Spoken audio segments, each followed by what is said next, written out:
So here's a question. What is a trial within a trial and what necessitates it? Well, criminal law expert Zola Majavu joins us now with the answers. Mr. Majavu, thank you very much for your time. So a trial within a trial, what makes it important, especially in this particular trial now? Obviously, the confessions that the accused now say were actually taken unlawfully. Good afternoon, Masejo, and good afternoon to the viewers. Perhaps an ulterior question should be what actually is a confession and what is the import of it.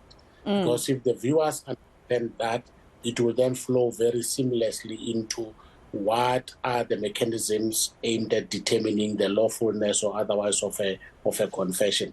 Firstly, a confession, a statement that is made by an accused person in which he or she voluntarily admits to all the essential elements of the offense with which that person is charged.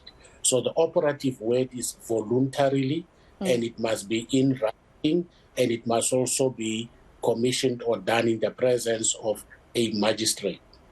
Now, in instances where there are doubts regarding whether or not such a confession was obtained freely or voluntarily or in accordance with the law, the mechanism of determining that very issue is an inquiry, which is called a trial within a trial. So simply put, it is an inquiry that happens on the sidelines of a main trial. The main trial being what we have been observing over the years. Now, before the evidence regarding a confession is led, the defense can indicate whether or not they agree with the confession. And it's a no-brainer that defenses would generally object to a confession, because if that confession is left unchallenged, it's game over for that particular maker of that confession, because Masejo would have said, I am guilty of killing Senzo Meyiwa in that on or about this particular day I was there. I shot him with a firearm, resulting in his death. And that's the end of a trial for that particular person. So in this instance, the defense of the affected confessors seem to be suggesting that those confessions were attracted or were obtained unlawfully, maybe due to a threat or whatever. That is why the state must then lead the person of those people who have intimate knowledge regarding the circumstances, regarding the voluntariness of how the confession was obtained. You can't do it in the main trial because not every person is affected by that particular confession. Let me just make a quick point. A confession, if it is found to be valid, can only be accepted against the maker thereof. So Masejo cannot confess and in that confession implicates Zola Majavu. It doesn't work. It will only be applicable for Masejo if it is found to have been made lawfully. And this is what this exercise is about. All right, that's where I was coming, actually, because obviously all the other defense lawyers are there to see if any of those confessions actually mention their clients. Although they've seen them before, obviously they get to see these confessions before we do and before they are discussed. So, Mr. Majavu, could we then see in this trial within a trial, accused number 1 and 2 having to take the stand to tell us with their own mouths why they're saying that it wasn't voluntarily taken? It will be very silly in the extreme if they don't take to the stand, because that would simply mean that the evidence of whoever has been led by the state, for example, the police or the magistrate or anyone who might have been involved in their transportation, will stand undisturbed. So I expect that accused number 1 must get into the box and tell the judge how was the confession extracted out of him, what was the nature of the threat, or what was the nature of the undue promise that resulted in negating the voluntariness of the confession. So they have to take the stand. They have to say they were tortured, or they were threatened with this or that form, or they were induced. They may have been told that if you confess, we will make sure that nothing happens to you, or your family will be safe, or anything. It could be a myriad of conditions, but nobody knows. Only they know why is it that they would say that which they voluntarily said or are said to have said and signed for was obtained through unlawful means. So yes, they must take the stand, both of them.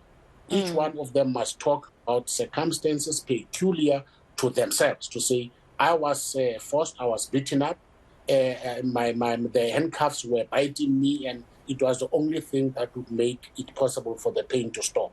And if that is found to be true, in all probability, the judge will then find that that confession was obtained through unlawful means and therefore inadmissible. And then the big trial continues normally. If he finds that the confession was obtained correctly, it's game over for accused number one. And that's where I was coming to.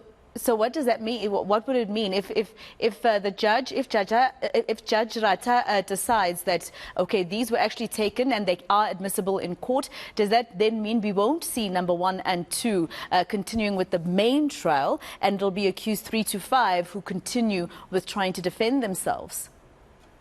No, they're still entitled to participate in the trial, but what would the purpose be? Because the judge would have found that they confessed, meaning that they have admitted to the essential elements of the offense, and there's no further evidence that is required to be led. So they will stay there for the fun of it, because the judge would have found that they themselves voluntarily implicated themselves. As far as the others, 3 up to 5, they would be entitled to continue. They would be entitled to the presumption of innocence. In this instance, that presumption of innocence with regard to accused number 1 and 2 has been disturbed. Either rightly or wrongly, and what this judge must determine. Just a quick one. I'm running out of time. Just a quick one. It's twofold. Firstly, if it's admissible and they are found guilty and it's game over for them, as you say, can the state then try and turn them into state witnesses to implicate the other 3? If their confessions are found admissible in court, number 1. Number 2, does it matter when a trial within a trial starts? Because I'm thinking these confessions were available to the state a long time ago, and why did we have to go through months and months of back and forth when we could have dealt with the trial within a trial first?